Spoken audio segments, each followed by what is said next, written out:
میری نند فاریہ کا رویہ میرے ساتھ ابھی تک ٹھیک نہ ہوا تھا۔ مجھے تو یوں محسوس ہو رہا تھا کہ جیسے دن بدن اس کا رویہ میرے ساتھ مزید خراب ہوتا جا رہا ہے۔ اس سب کا ذمہ دار نہ جانے کون تھا۔ میں تو ایسا کوئی بھی کام نہیں کر رہی تھی جو اس کے خلاف ہو، لیکن پھر بھی مجھے سزا دی جا رہی تھی۔ اب تو فاریہ نے حد ہی کر دی تھی۔ ایک کے بعد ایک سازش اس نے میرے خلاف کی، لیکن اس بار جو اس نے سازش کی وہ نہایت ہی گھٹیا تھی، کیونکہ اس بار اس نے اپنی ماں کو یعنی میری ساس کو میرے خلاف کرنا شروع کر دیا تھا۔ ان کو ہر وقت بھڑکاتی رہتی تھی اور کہتی تھی کہ نہ تو میں کام کرتی ہوں اور نہ سارا دن دلہن بن سور کر شوہر کے انتظار میں بیٹھی رہتی ہوں۔ حالانکہ میں ایسا کوئی کام نہیں کرتی تھی۔ میری پوری کوشش ہوتی تھی کہ میں صبح جلدی اٹھوں، گھر کا کام کروں، اپنی ساس کی خدمت کروں، یہاں تک کہ میں تو فاریہ کو بھی کام کرنے سے روکتی تھی۔ لیکن میری ساس مجھ سے کہتی تھی کہ تم دونوں مل کر کام کیا کرو، تو اسی لیے فاریہ دن میں ایک یا دو کام مجھے کروا دیا کرتی تھی۔ پھر بھی وہ مجھ سے ناراض اور خفا رہتی۔ 1 سال پہلے ہونے والے واقعے نے فاریہ کو پاگل کر دیا تھا، اور وہ اس سب کا قصوروار مجھے سمجھ رہی تھی۔ فاریہ کی شادی اس کے چاچو زاد سے ہوئی تھی۔ فاریہ اپنے کزن نوید کو بے حد پسند کیا کرتی تھی۔ یہ دونوں بچپن سے ہی ایک دوسرے کے پیار میں مبتلا ہو گئے تھے، اور فاریہ نے نوید کو حاصل کرنے کے لیے اپنے گھر والوں کی مخالفت کی تھی۔ حالانکہ فاریہ کی ماں نہیں جانتی تھی کہ فاریہ کا رشتہ ان لوگوں کے ہاں ہو۔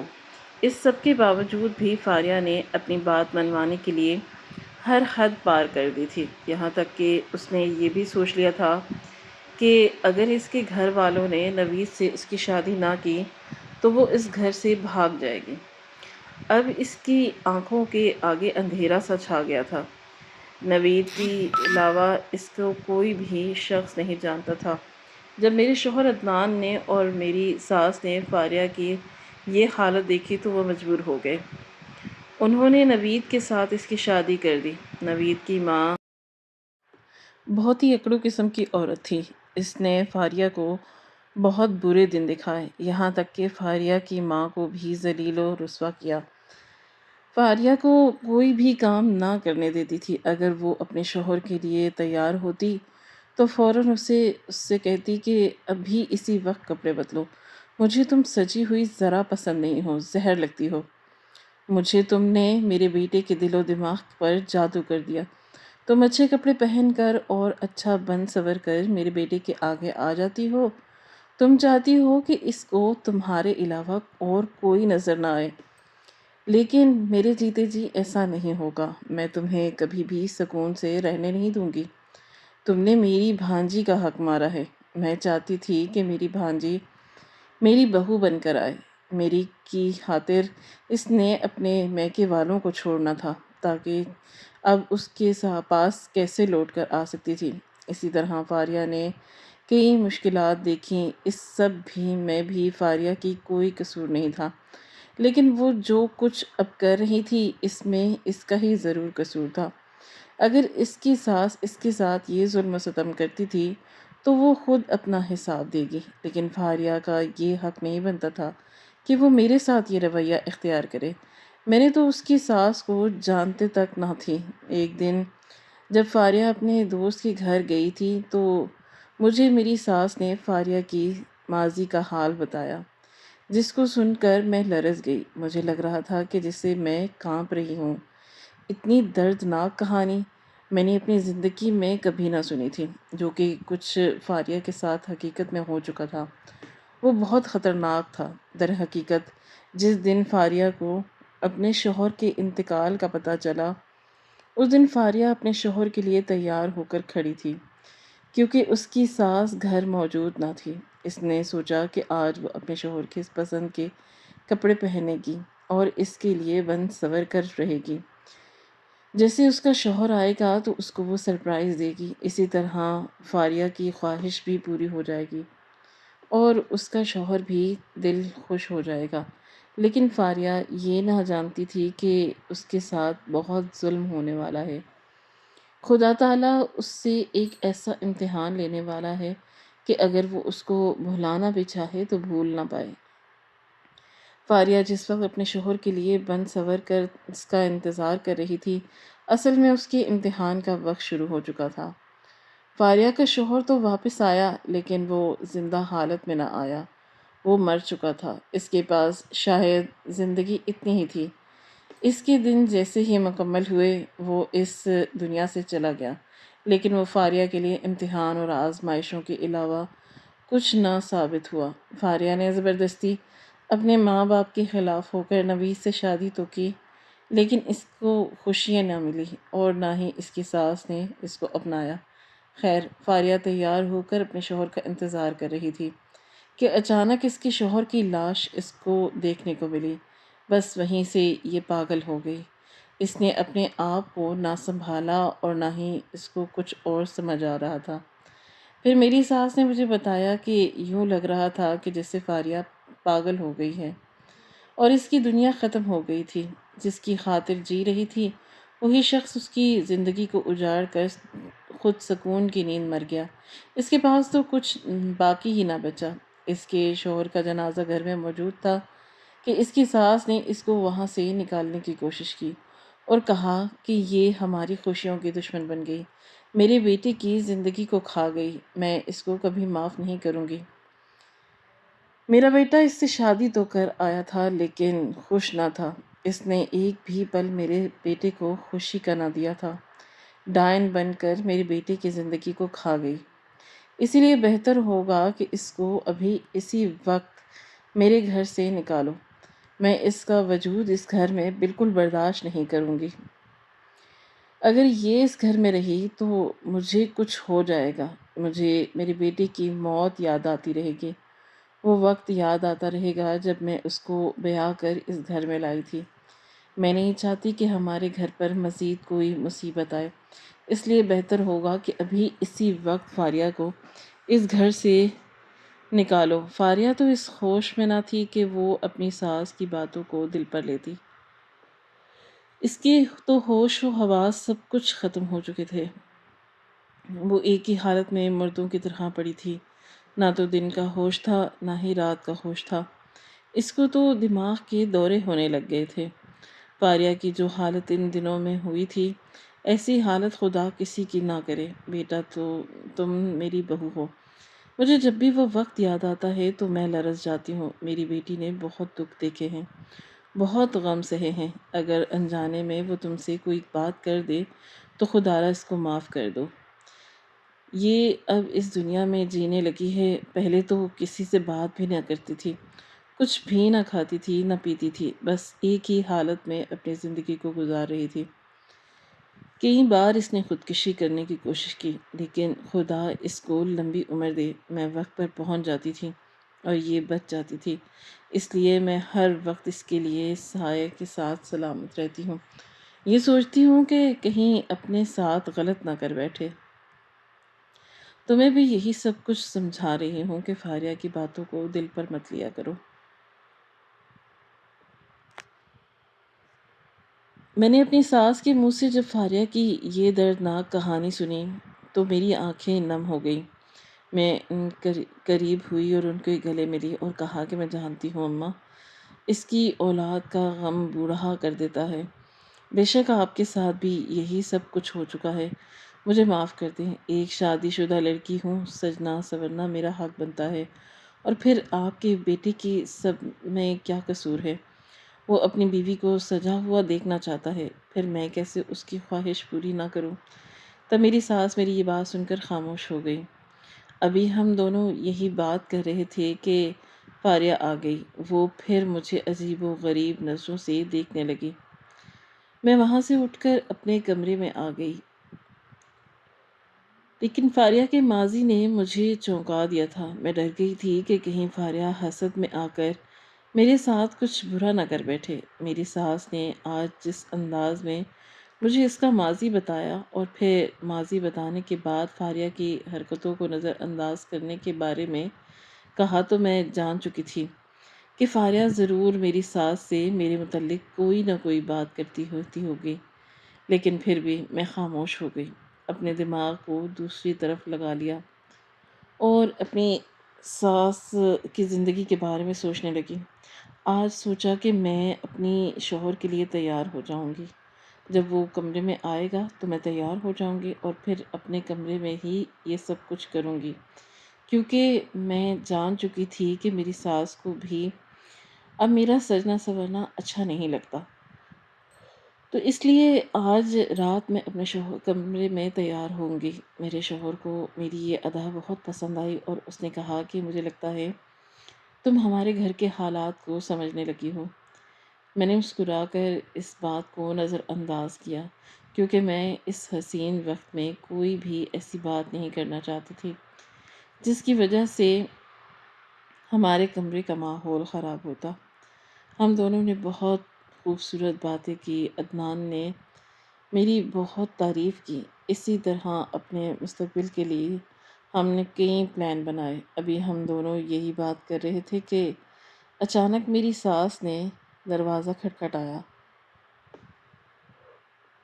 میں اور میرا شوہر عدنان حیران ہو گئے، کیونکہ یہ آدھی رات ہو چکی تھی اور اچانک میری ساس کو نہ جانے کیا مسئلہ ہو گیا تھا۔ پریشانی میں میرے شوہر جلدی سے بھاگ کر دروازے کی طرف گئے اور دروازے کو کھولا۔ سامنے میری ساس موجود تھی۔ کہنے لگی، بیٹا جلدی سے آؤ، تمہاری بہن کی طبیعت بہت زیادہ خراب ہو گئی ہے، آ کر دیکھو، اس کو کچھ ہو گیا ہے۔ جیسے میں نے فاریہ کے بارے میں یہ سب کچھ سنا تو کچھ سنبھل بھی نہ پائی۔ مجھے یہ خیال آیا کہ میں ان کپڑوں کو اتار دوں اور جو تیاری میں نے کی ہوئی ہے تو منہ دھو کر اس کو بھی اتار دوں۔ فاریہ کی پریشانی میں نے جلدی سے بیڈ سے اپنا دوپٹہ اٹھایا اور اپنے شوہر اور ساس کے ساتھ پیچھے بھاگ گئی۔ جیسے ہی گئی تو فاریہ بالکل صحیح اپنے کمرے میں بیٹھی تھی اور رو رہی تھی اور بہت ہی عجیب و غریب باتیں کر رہی تھی۔ مجھے اس کا یہ سب کچھ کرنا بہت عجیب لگا۔ مجھے لگا کہ شاید وہ جان بوجھ کر یہ سب کچھ کر رہی ہے، یا پھر وہ اپنے بھائی کو مجھے قریب آتا دیکھ کر شاید اس کے لیے یہ سب کچھ کر رہی ہو۔ جب ہم اس کے پاس گئے تو اس نے کہا کہ بھائی جان، میرے سر میں بہت زیادہ درد ہو رہا ہے، ایسا لگتا ہے کہ جیسے ابھی کچھ ہو جائے گا اور سانس بھی رک جائے گی۔ تو عدنان نے اس کو ایک نیند کی گولی دی اور کہا کہ یہ کھا کر سو جاؤ، تم ٹھیک ہو جاؤ گی۔ ہم کافی دیر وہیں بیٹھے رہے۔ جب وہ سو گئی اس کے بعد ہم واپس آئے۔ میری ساس بار بار مجھے دیکھ رہی تھی اور فاریہ بھی مجھے دیکھ کر کبھی مسکرا لیتی تو کبھی اپنے بھائی کی طرف دیکھ کر رونے لگتی۔ اس کے مسکرانے سے مجھے یہی بات سمجھ آئی تھی کہ شاید اس نے یہ سب کچھ ڈرامہ کیا تھا اور یہ ایک سازش تھی۔ مجھے سب کچھ سمجھ آ چکا تھا، لیکن پھر میں خاموش ہو گئی اور آ کر سو گئی۔ اس کے بعد عدنان بھی آ کر سو گئے اور ہماری ساری باتیں وہیں ادھوری رہ گئیں۔ آ کر اپنے کپڑے اتار دیے، مایوسی اور نا امیدی کے ساتھ سو گئی۔ اس طرح دن گزرتے جا رہے تھے، لیکن ہر گزرتا دن میرے لیے نئی آزمائش اور امتحان کا سبب بن رہا تھا۔ کبھی فاریہ میرے ساتھ کچھ کر رہی تھی تو کبھی کچھ۔ نہ جانے اس کے دماغ میں آخر ایسا کیا چل رہا تھا جس کی وجہ سے وہ یہ سب کچھ کر رہی تھی۔ ایک دن جب میں شیشے کے سامنے بیٹھ کر سرخی لگا رہی تھی تو فاریہ میرے کمرے میں آئی اور مجھ سے کہنے لگی کہ ویسے آپ بہت بے شرم ہیں، آپ کے ساتھ کتنا کچھ ہو چکا ہے، لیکن آپ یہ سب کچھ کرنے سے باز نہیں آئیں۔ آپ کو اماں جان اور میں کتنی بار کہہ چکی ہوں کہ یہ سب کچھ نہ کیا کریں، لیکن پھر بھی آپ کرتی ہیں۔ ایسا سب کچھ کرنے سے کیا ملتا ہے آپ کو؟ میں جب بھی آپ کو ایسے کرتے ہوئے دیکھتی ہوں تو تڑپ اٹھتی ہوں۔ مجھے میرے ماضی کی یاد آتی ہے، وہ تمام کہانی یاد آ جاتی ہے، میں لرز جاتی ہوں۔ میرا دل کرتا ہے کہ تمہیں اسی وقت گھر سے نکال دوں، لیکن خاموش ہو جاتی ہوں۔ میرے بس میں تو کچھ بھی نہیں ہے۔ لیکن بھابھی، آپ دیکھنا، آپ کے ساتھ بہت برا ہوگا۔ آپ مسلسل یہی سب کچھ کرتی رہے اور اس کام سے نہ رکیں تو میں کچھ بھی کرنے سے باز نہیں آؤں گی۔ جب فاریہ نے مجھ سے یہ سب کچھ کہا اور دھمکی دی تو میں حیران ہو کر اس کی طرف دیکھنے لگی۔ میں نے کہا کہ فاریہ، میں نے تمہارا بہت لحاظ کیا، بہت احتیاط کی، لیکن آج تم مجھے پوری بات بتاؤ اور اچھے طریقے سے سمجھاؤ۔ آخر تم مجھ سے کیا چاہتی ہو؟ میں نے تمہارا کیا بگاڑا ہے؟ تم کیوں مجھ سے بدلہ لے رہی ہو؟ تب فاریہ نے جو بات کی اس کو سن کر مجھے اپنے کانوں پر یقین نہیں ہو رہا تھا۔ جب اس نے مجھ سے کہا کہ مجھے آپ سے نفرت ہو چکی ہے، آپ کو مسکراتا دیکھتی ہوں تو مجھے جلن ہوتی ہے، اس لیے بہتر ہوگا کہ میرے سامنے مت آیا کرے، یہی بات کہتی ہے وہ میرے کمرے سے چلی گئی اور میں بھی اس کے پیچھے گئی تاکہ میں اپنی ساس کو بتا سکوں کہ فاریہ نے میرے ساتھ یہ سب کچھ کیا۔ اس سے پہلے کہ میں کوئی بات کرتی، جیسے ہی میں کمرے میں گئی تو فاریہ اپنی ماں کو میرے بارے میں بہت ہی عجیب و غریب باتیں کر رہی تھی۔ میں بھی بغیر سوچے سمجھے چلی گئی۔ تب فاریہ نے اپنی ماں سے کہا کہ اماں جان آپ دیکھیں، یہ اب آپ کے سامنے بیٹھی ہے۔ اس نے خود مجھ سے کہا ہے کہ یہ مجھے چلانے کی خاطر تیار ہوتی ہے اور جان بوجھ کر میرے سامنے آتی ہے تاکہ مجھے تکلیف ہو۔ اس کو دیکھ کر مجھے درد ہو اور مجھے میرا ماضی یاد آئے، وہ وقت یاد آئے جب مجھے میری ساس یہ سب کچھ کرنے سے روکتی تھی اور اب میں ہمیشہ کے لیے یہ سب کچھ نہیں کر سکتی۔ میری ساس نے مجھے نفرت بھری نظروں سے دیکھا۔ میں نے کہا کہ اماں جان یہ سب کچھ جھوٹ ہے، میں نے کچھ بھی نہیں کہا، حالانکہ فاریہ مجھ سے خود سے عجیب و غریب باتیں کر رہی تھی۔ میں تو وہی باتیں آپ کو بتانے کے لیے آئی ہوں، لیکن پریشانی کی بات یہ ہے کہ یہ جو بات کر رہی ہے اس طرح کی کوئی بات ہمارے درمیان نہیں ہوئی۔ تب میری ساس نے مجھے غصے سے دیکھا اور کہا کہ مجھے تم سب سے یہی امید تھی، میں تمہیں سمجھایا تھا کہ یہ سب کچھ نہ کرنا، لیکن تم باز نہیں آئی۔ آخر تم نے وہی کچھ کر دکھایا جس کا مجھے تم سے ڈر تھا۔ تم جان بوجھ کر میری بیٹی کو ذلیل و رسوا کرنے کے پر تل گئی ہو۔ تم چاہتی ہو کہ اس کا بھائی اس کے خلاف ہو جائے اور ہمارے گھر کا ماحول بھی خراب ہو جائے، لیکن میں ایسا ہونے نہیں دوں گی۔ تم میری بیٹی کو مزید رسوا نہیں کر سکتی اور پہلے ہی بہت دکھ اور غم دیکھ چکی ہے، لیکن اب مزید ایسا کچھ نہیں ہونے دوں گی۔ جب میری ساس نے مجھ سے یہ سب کچھ کہا تو میں روتی ہوئی وہاں سے اٹھ کر اپنے کمرے میں آ بیٹھی۔ میں سوچ بھی نہیں سکتی تھی کہ یہ لوگ میرے ساتھ یہ سب کچھ کریں گے۔ فاریہ نے تو اتنی صفاقی سے جھوٹ بولا تھا کہ میں سچ بول کر بھی جھوٹی لگ رہی تھی، اور میری ساس نے بھی مجھے کئی باتیں سنا دی تھی۔ مجھے سمجھ میں آ چکا تھا کہ میرے ساتھ میرا کبھی بھی گزارا نہیں، وہ ہمیشہ اپنی بیٹی کو ہی پروٹیکٹ کرنے کے لیے کوشش کرتی ہیں اور اسی کا ساتھ دیتی ہیں۔ اس بات نے مجھے بہت تکلیف دی تھی۔ میں روتی رہی اور اپنے آپ کو سمجھاتی رہی کہ یہ وقت گزر جائے گا، مجھے صبر کرنا ہوگا، لیکن اب میں کیا ہی کر سکتی تھی، صبر کی حد ہوتی ہے اور اب میرے صبر کی حد ختم ہو چکی تھی۔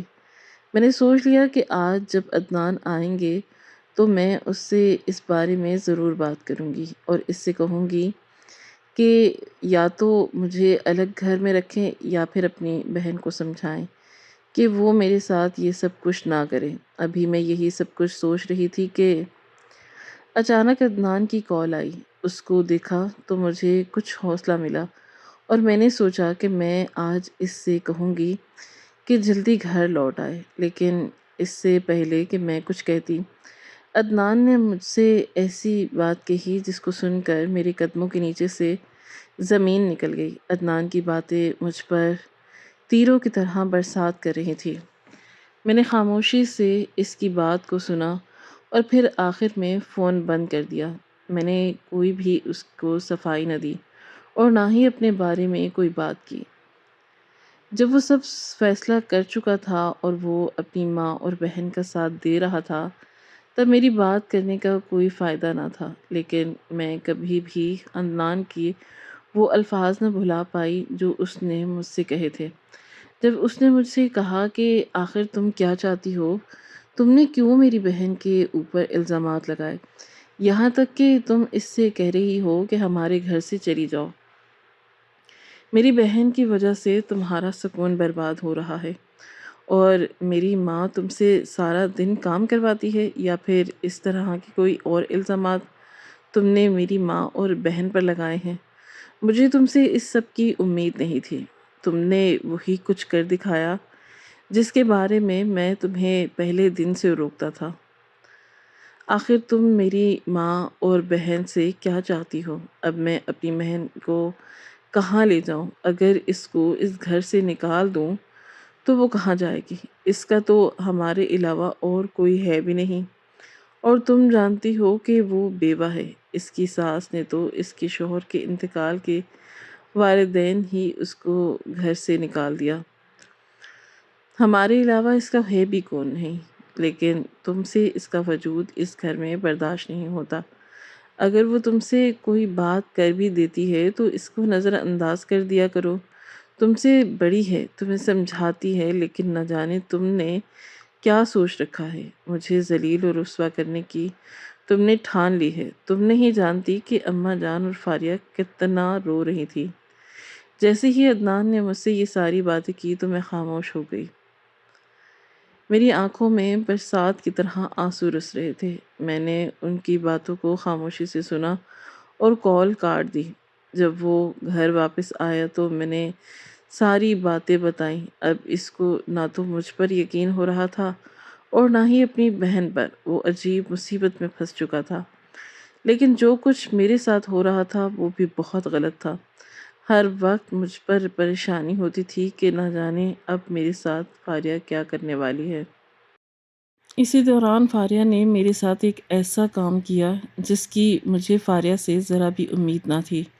جب اس بات کو کافی عرصہ ہو چکا تھا اور میں بھی بھول چکی تھی تو عدنان نے مجھے ایک بہت ہی خوبصورت جوڑا لا کر دیا اور کہا کہ اس کو پہن کر تم تیار ہو جانا، آج ہم کہیں باہر کھانا کھانے کے لیے چلیں گے۔ میں خوش ہو گئی۔ جوڑا پہن کر تیار ہونے لگی تو فاریہ میرے کمرے میں آئی اور کہنے لگی کہ تم عدنان سے انکار کرو اور کہہ کر کہ تم اس کے ساتھ کہیں نہیں جانا چاہتی، اور فوراً یہ سوٹ اتار دو ورنہ تمہارے ساتھ بہت برا ہو جائے گا۔ میں نے فاریہ سے کہا کہ تم میرے گھر کے معاملے میں بولنے والی ہوتی کون ہو؟ یہ میری زندگی ہے، میں جس طرح گزاروں، اور میں کیوں اپنے شوہر کے ساتھ باہر نہ جاؤں؟ اس لیے بہتر ہوگا کہ آئندہ مجھ سے اس قسم کی کوئی بات مت کرنا۔ تو فاریہ غصے سے میرے کمرے سے چلی گئی۔ میں پریشان تو ہوئی، لیکن میں نے اس کو نظر انداز کیا کیونکہ وہ ہر وقت اسی قسم کی باتیں کرتی رہتی تھی۔ میں جب پوری طرح تیار ہو گئی اور اپنی ساس سے اجازت لینے کے لیے گئی اور ان کو بتانے کے لیے گئی کہ میں جا رہی ہوں تو فاریہ نے میرے ساتھ ظلم و ستم کی انتہا کر دی۔ اس نے میرے چہرے پر تیزاب پھینکنے کی کوشش کی۔ وہ تیزاب مجھ پر تو نہیں گرا، لیکن وہ ساتھ والی دیوار پر جا گرا۔ وہاں پر جیسے ہی میں نے دیکھا تو دیوار پر جو شیٹ لگی تھی اس کے جلنے کی بو آ رہی تھی۔ یہ سب کچھ دیکھتے ہی میرے تو ہوش و حواس ہو گئے۔ میرے قدموں کے نیچے سے زمین نکل گئی۔ اتنے میں عدنان بھی وہیں پر آ گئے۔ اس نے دیکھ لیا کہ اس کی بہن نے اس کی بیوی کے ساتھ کتنی بڑی حرکت کی تھی۔ وہ بوتل جس میں تیزاب تھا ابھی تک فاریہ کے ہی ہاتھ میں تھی۔ جب عدنان نے دیکھا، وہ سمجھ چکا تھا کہ فاریہ میری بیوی کے ساتھ کیا کرنے والی تھی۔ اگر آج تیزاب مجھ پر گر جاتا تو شاید میں ہمیشہ کے لیے عدنان کے قابل نہ رہتی، یا پھر شاید اس کے قابل نہ ہی رہتی اور فاریہ کی طرح اپنے میکے جا کر بیٹھ جاتی۔ لیکن خدا کا شکر ہے کہ اس نے مجھے اتنی بڑی مصیبت سے بچا لیا، کیونکہ میری نیت صاف تھی، میرا دل صاف تھا، اس لیے میرے ساتھ کچھ بھی برا نہیں ہو سکا۔ جیسے ہی عدنان نے بات کی نزاکت کو سمجھا تو اس نے فاریہ کو ایک زوردار تھپڑ مارا اور کہا کہ تمہاری ہمت کیسے ہوئی یہ سب کچھ کرنے کی؟ مجھ سے میری بیوی نے آج تک تم لوگوں کی کوئی بات نہیں کی۔ میں اس کو ہر وقت ڈانٹتا رہتا ہوں اور کئی قسم کی باتیں کرتا ہوں۔ آپ لوگوں نے اس کے اوپر الزامات لگائے۔ میں نے مان لیے، اس کو بے عزت کیا، اس کے ساتھ بولنا چھوڑ دیا، لیکن کیا آپ فائدہ ہوا؟ آپ لوگ جھوٹے نکلے، وہ سچی تھی۔ مجھے یقین نہیں ہو رہا کہ میری ماں اور میری بہن یہ سب کچھ کر سکتے ہیں۔ اس کے بعد عدنان نے اپنی ماں کو حیرت زدہ نظروں سے دیکھتے ہوئے کہا کہ اماں، آپ بھی فاریہ کے ساتھ شامل ہو گئیں۔ اب اس کو روک تو سکتی تھی نا، یہ سب کچھ کرنے سے منع بھی کر سکتی تھی، لیکن آپ نے ایسا کچھ بھی نہیں کیا۔ آپ نے اس کا ساتھ دیا اور نوبت یہاں تک آ گئی۔ اب آپ کو لوگ مجھ سے آزاد ہو سکتے ہیں، اور میں نے آپ تک اپنی بیوی کی کوئی بات سچی نہیں مانی اور نہ ہی اس کی کسی بات کا یقین کیا، اس کو جھوٹا سمجھا اور آپ لوگوں کا ساتھ دیا، لیکن آپ دودھ اور پانی کا پانی ہو چکا ہے۔ سچ کھل کر میری آنکھوں کے سامنے آ چکا ہے، اور آپ لوگ مجھ سے اچھی امید رکھیے گا۔